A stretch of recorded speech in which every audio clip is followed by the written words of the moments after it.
when I became a stockbroker, that's when I started to see and understand this. Because I went to Shearson because at the time they had the best training program on the street. But they didn't teach me how to read the technical language of the markets or how to understand any of that. What they taught me was how to sell an intangible, which is invaluable. I mean, I'm very grateful for Shearson and for that education. But when they say, okay, well, you don't have to know any of this because we're just going to tell you. And people are coming to you because it's Shearson and they trust Shearson. And then when things collapse and what you hear is, well, people are here because of you. So now talk to them, keep them here. And remember too, I became a stockbroker in the 80s. And that was really the start of globalization. And so hearing the discussions on it and thinking, well, I don't know how great this is going to be for our country. And then watching the jobs go overseas and the corporations benefit from the cheaper labor.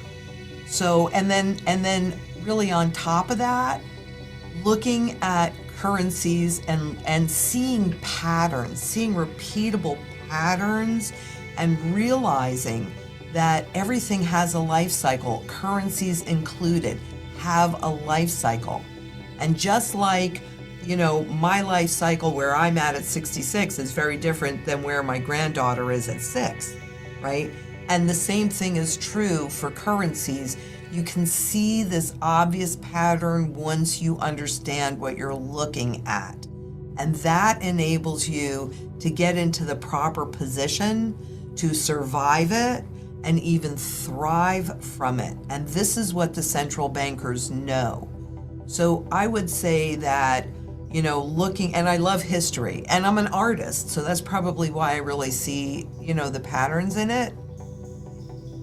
But that was really my, being a stockbroker, frankly, and living through Black Monday on 1987, and seeing the plunge protect, I mean, just watching all of the manipulation from an insider's point of view helped me really, that was my red pill.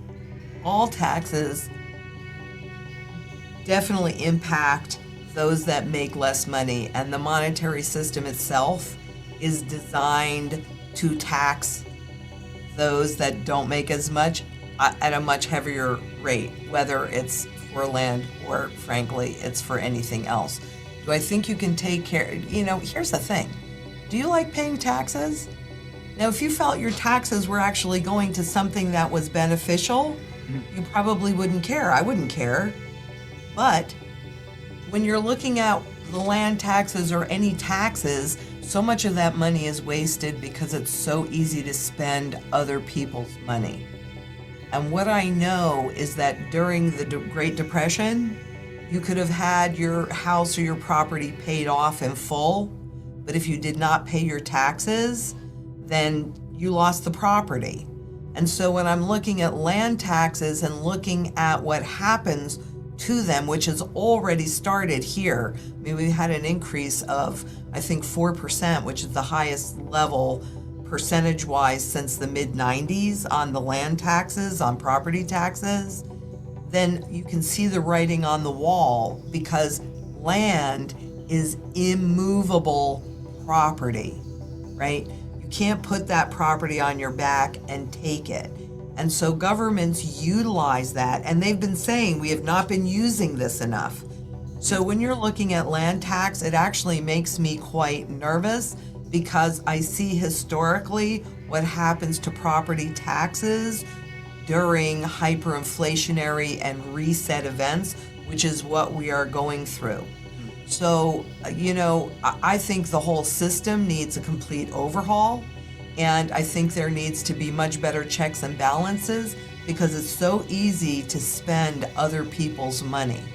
And the deficits and all of that, you know, do people really think that there's no consequences to the level of and the burden of the debt that federal, state, municipal governments, individuals, corporations, people really think that that there's no consequence to all of this debt.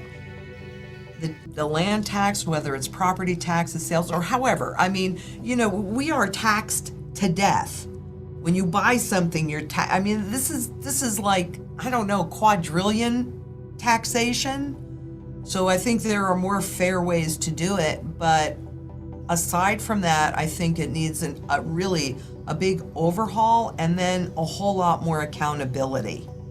And maybe we will get this in the reset, maybe we won't, but I'm going to tell you, you need to be able to pay your land taxes. Bill Gates will not have a problem doing that. People, that don't make as much money, upper class, middle, I mean, it depends on where you're holding your wealth too. If you're holding your wealth in intangibles that are easy to confiscate, the market goes down, what are you going to do? Nothing, right? There's nothing you can do. If that's where you're holding your wealth, then even the wealthy are going to have problems meeting their taxes down the road when we're in that hyperinflationary event. That's why gold and silver outside of the system, real money, is so critical, because while anything can happen on a short-term manipulated basis, it's easy and cheap. On a longer-term basis, you need to have particularly gold to be able to always pay that land tax and also to be able to cover your mortgage. Yeah. Those are the two big threats to real estate. Is that going to be a problem for Jeff Bezos or Bill Gates? No. Yeah. Is that going to be a problem it's not going to be a problem for me either, because I have the gold to cover that regardless of what happens. But for most people that don't realize that this is really a monetary reset, then that's going to be a problem, right? And corporations are more important than the individuals. So it would be lovely, and it is actually my fondest wish, that what's happening gets burned off during the reset.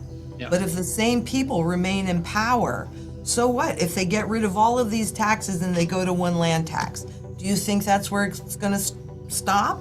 I mean, what did the VAT come in at when it first came in? Was it, I don't know what it was in Ireland, but I think it was something like 5 or 6%, and now you're up to 20%, Yeah. right? So when you stop and you look at it, and I want to point something else out that is not really visible but is critically important.